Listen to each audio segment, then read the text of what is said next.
Bonjour et bienvenue à tous dans cette nouvelle vidéo. Aujourd'hui, on va assembler ce plateau de table en chêne.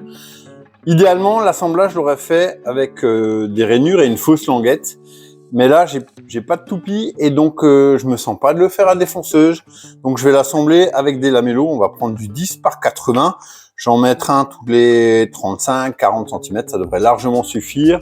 De toute façon, le collage à plat joint en lui-même devrait normalement suffire. Là, on ajoute quelques dominos, ça va me permettre de garder les affleurs et éviter de poncer trop après. Et en même temps, voilà, ça solidifie quand même un petit peu l'assemblage. Alors, quand tu assembles des panneaux, des plateaux, fais bien attention au sens de tes bois pour l'assembler et pour éviter qu'il se déforme après. Je vais tracer mes dominos. Le premier, pareil, je commence pas au bord puisque de toute façon, j'ai une partie de surcote que je vais recouper.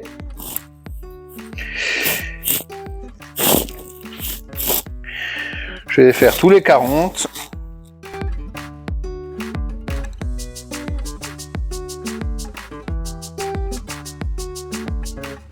Alors, l'assemblage domino, il est sympa parce que ça va vite, ça fonctionne bien. L'inconvénient, il est dans le prix. Là, c'est une boîte de 150 dominos. Ça vaut à peu près 40 € hors taxe, soit 50 TTC. Donc environ 33 centimes le domino. Sur une table comme ça, j'en ai 7 x 7, 49. 50 dominos. Eh ben, 50 dominos, c'est un tiers du prix de la boîte. Donc pas loin de 17 € de dominos. Juste les dominos. Réglage de la profondeur du domino et la largeur. Toujours ces trois paramètres. Largeur pour moi, toujours largeur normale. Profondeur, donc on a les dominos de 80, c'est 40. Et hauteur, on a un plateau qui fait 60 mm. Donc hauteur, on va passer à 30 pour se situer au milieu.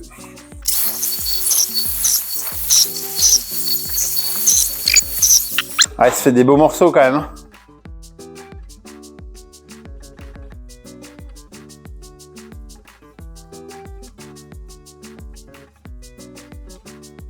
Alors là, c'est un plateau qui est non déligné.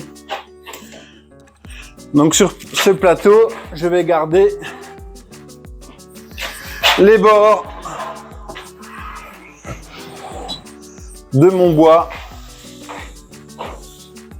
comme l'arbre. Il y en a qui vont me dire, mais c'est du chêne et l'aubier, qu'est-ce que tu en fais? Alors l'aubier, c'est du chêne qui a été ressuyé. Il est resté 5 ans à l'extérieur sous la pluie. Toute la partie molle de l'aubier, elle est déjà partie, elle a été abîmée par la pluie. Une fois montée, je vais encore prendre une brosse métallique et je vais brosser tout ça, histoire d'enlever encore toutes les parties qui pourraient être qui pourraient être molles et qui pourraient s'abîmer. Ce que je vais faire maintenant, c'est que je vais assembler toutes les parties droites de mon plateau, donc les parties sans aubier, les deux parties sans aubier. Et dans un second temps, j'assemblerai les parties avec aubier, histoire de pouvoir serrer assez fort. Alors, comme d'habitude, je prépare tout à l'avance. Je vais préparer tous mes bois, je vais préparer mes dominos, ils sont là. Je vais préparer 7 serre-joints, parce que je pense mettre 7 serre-joints. Et je vais préparer 14 cales, histoire de pas être à la bourre au niveau du collage. Alors, au moment du collage, il faut vraiment que tout se passe comme sur des roulettes, surtout sur des gros morceaux comme ça, on est vite embêté. J'en colle d'abord mes trous de domino. Après, j'en colle un des deux côtés. J'en colle pas les deux. Pareil, on met pas des tonnes de colle, ça sert à rien.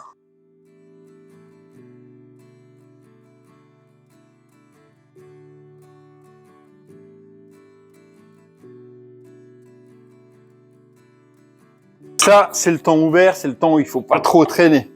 Une fois que nos deux bois seront bien à bord, on sera dans le temps fermé et on a un peu plus de temps.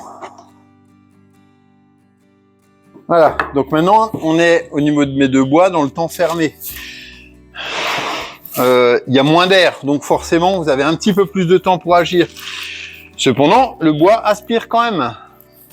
Il est sec, il va aspirer l'humidité de la colle et c'est ce qui va le faire sécher. C'est pour ça qu'il est difficile de coller un bois qui est mouillé.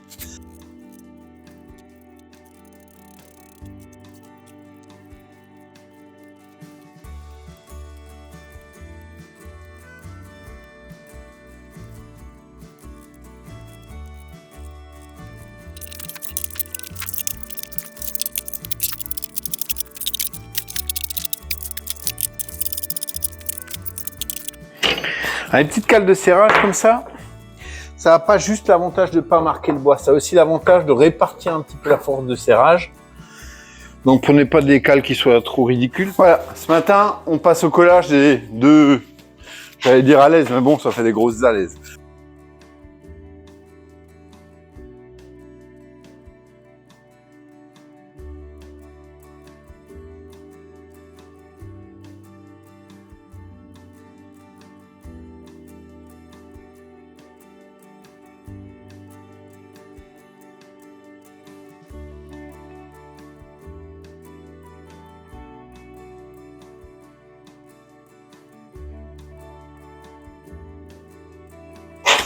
Ah, tu vois, la petite astuce, c'est un peu de carton un peu glacé comme ça. Ça permet à la sangle de glisser. Sur le rebord, quoi. Hein. Ça glisse, ça lisse. Et voilà, tu vois. Mon joint de colle, il est bien propre. Ça devrait le faire. Le reste, hein, comme je te dis, ça se nettoie après. Jamais avant. Si vraiment ça te dérange, si tu as besoin de faire un peu un truc, juste un petit ciseau à bois. Voilà, donc aujourd'hui on va passer au ponçage. Je vais commencer avec du 80 et après du 120. Je vais pas aller plus haut, je veux pas glacer le bois et je veux garder un aspect naturel.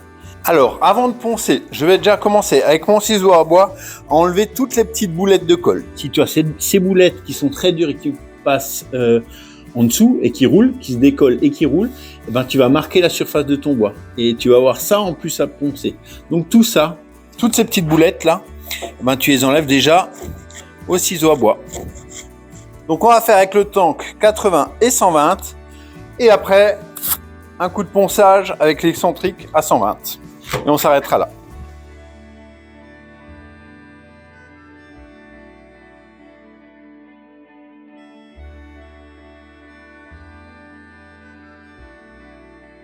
Alors bien sûr avec la ponceuse à bande c'est toujours dans le sens de la fibre du bois, hein, surtout pas en travers.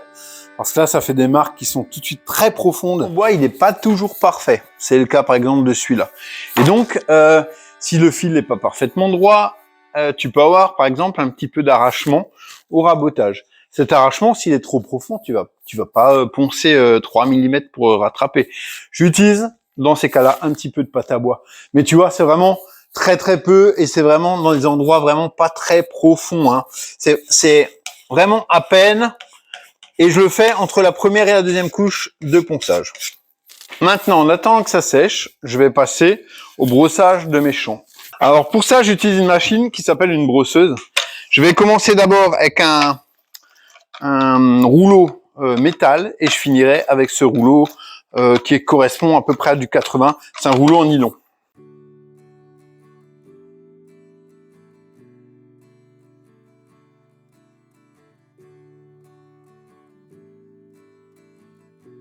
Ah oui, un autre truc que je voulais te dire, c'est si tu y arrives, essaie de faire une petite analyse de fabrication. L'idée de l'analyse de fabrication, c'est ça, c'est de pas perdre de temps.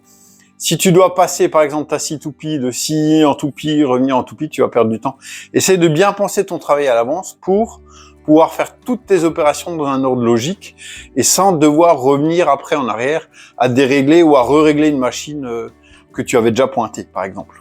Comme tu as peut-être pu le voir, tu as vu ma main traîner sur le plan de travail pendant que j'étais en train de poncer. Ma main, elle permet de vraiment trouver toutes les petites imperfections et elle ressent vraiment. Tu as vu que je tenais aussi mon tuyau d'aspirateur, il faut faire attention, certains tuyaux d'aspirateur, comme les anciens tuyaux de chez Festool, ceux qui n'étaient pas en tissu, ceux qui étaient en plastique, avaient tendance à faire des marques noires. Donc au ponçage, c'est gênant, et surtout après pour la finition. Là, j'ai aspiré, je vais passer un bon coup de chiffon, et après, je passerai une huile biosourcée pour garder un effet bois naturel et brut. C'est la première fois que j'utilise cette huile. Je vous dirai ce que j'en pense. C'est un produit français et a priori j'ai un collègue qui l'utilise et qui est très content. Voilà.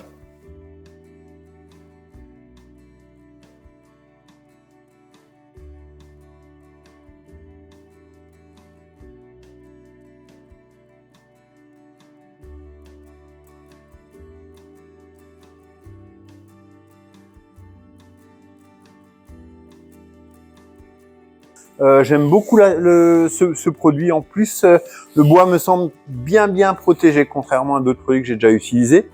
Je vous donne quelques nouvelles de l'assurance.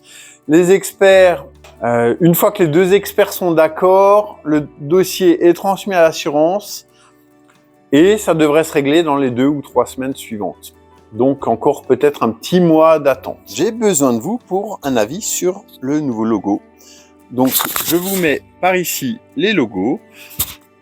Dites-moi lequel vous préférez, mettez-moi-le en commentaire et on essaiera de choisir ensemble.